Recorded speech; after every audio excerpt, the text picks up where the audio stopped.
Hello guys, it's Teenage Marvel Fan back in another video, and Netmarble just announced their new Marvel mobile game. Now, we're not sure when this is coming out, but it is coming out at some point. We just got the first trailer and found out a bunch about this, and yes, it is a mobile game, so that's probably gonna make people lose some interest in this. But honestly, that makes me more excited for this because I don't have an Xbox or PlayStation or honestly any video game system other than a Wii U. There's not really much I can do with that anymore. So I like these mobile games like this, and the ones that they have right now for Marvel games, they're good, but this looks like it's going to be 10 times better than the mobile Marvel games that we already have. As you can see, we have so far Captain America, Spider-Man, Captain Marvel, and they're fighting some Outriders here. And then Doctor Strange shows up, and that's pretty cool. He's using his magic, and they're, saving everybody. So I'm excited to get this game. And this looks really good for a mobile game. The graphics look good for this. Especially with the story that they're doing with Doctor Strange opening portals, as you can see here, to different dimensions, and then you can see Spider-Punk here.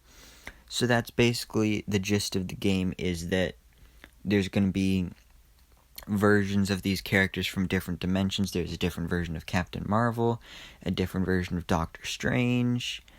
So it's going to be a customization thing. When you're using these playable characters, you can customize them in any way that you want to and make them look however you want.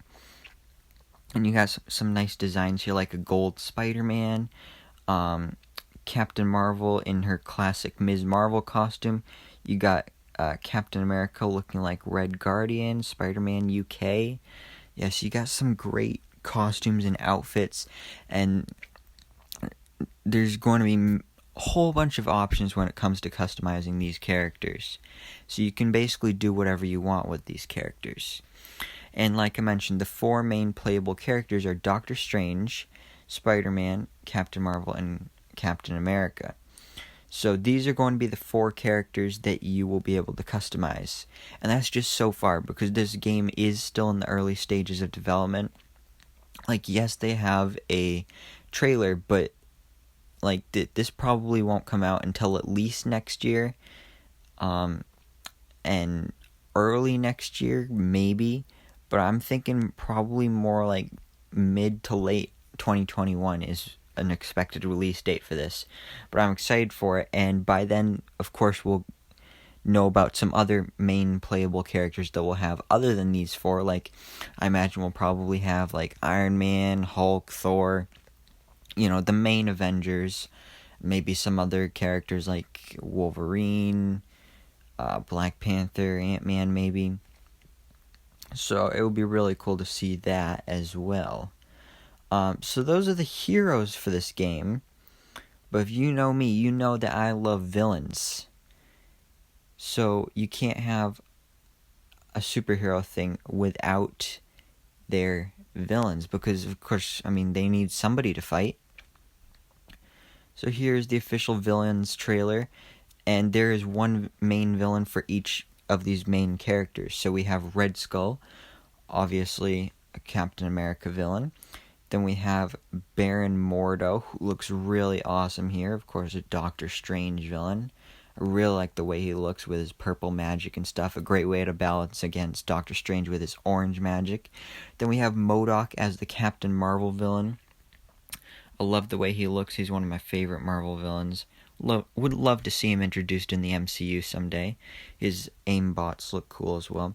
But then we have Green Goblin for Spider-Man, and he looks awesome on his own, but then he gets even cooler, because then he combines with the Carnage symbiote, and he becomes the Red Goblin. That just looks so cool. He has a tail, he's got fire breath, he just looks so cool, and I love the way that looks. So those are the four main villains of the game, at least so far, because like I said, there's probably going to be more playable characters, and say if we get Iron Man as a playable character, one of these four, then there will probably be another main villain to balance out with him, maybe Mandarin or Ironmonger or something like that. But these aren't the only villains, because of course there are going to be other boss fights. One other boss fight that was confirmed is Yellow Jacket, and I love the design of this. It's very reminiscent of the MCU design, but still comic based. And with them having a Yellow Jacket boss fight, that makes me think that there are plans for having Ant-Man as a playable character as well. So that's something that may be coming as one of the main playable characters, Ant-Man. So that will be cool to see. But also, this is an open world game. So that's one of the things I love about this the most, and makes it even cooler that this is a mobile game and it's an open world game, and you can do this all on your phone or your tablet or whatever. So 2 locations were revealed to us. The first of which is Sakaar, and this is a first look at it. There was some other footage shown of it, like better footage, and if you saw Thor Ragnarok, it's basically like the Grandmaster's Arena and all that stuff. So these places that were revealed to us are like straight out of the MCU. Like, they look exactly like they do in the MCU. So here we have Sakaar, and then also we have Xandar from Guardians of the Galaxy, where the Nova Corps live and all that stuff. So these places look amazing, and I can't wait to get in the game and explore these places, and it's going to be so much fun. But also, like I said, the customization feature. So you can give these main playable characters any costume or outfit or any color that you want. So like if you wanted to have Captain Marvel have like an Iron Man type suit, then go ahead, and this is what it would kind of look like. You can have Spider-Man in like a gladiator, luchador, warrior Spider-Man thing. I mean, it looks weird, but at the same time it looks really cool. And you can do whatever you want with it. If you want your Spider-Man to look like this, then go ahead and do that. But my favorite reveal for the costumes is Captain America in his Hydra suit. Now, I couldn't find a better picture than this, but in some of the footage that was revealed, it did show his shield with the Hydra logo on it as well, and his whole suit, so that looks really cool. And I'm going to probably have Captain America in this suit.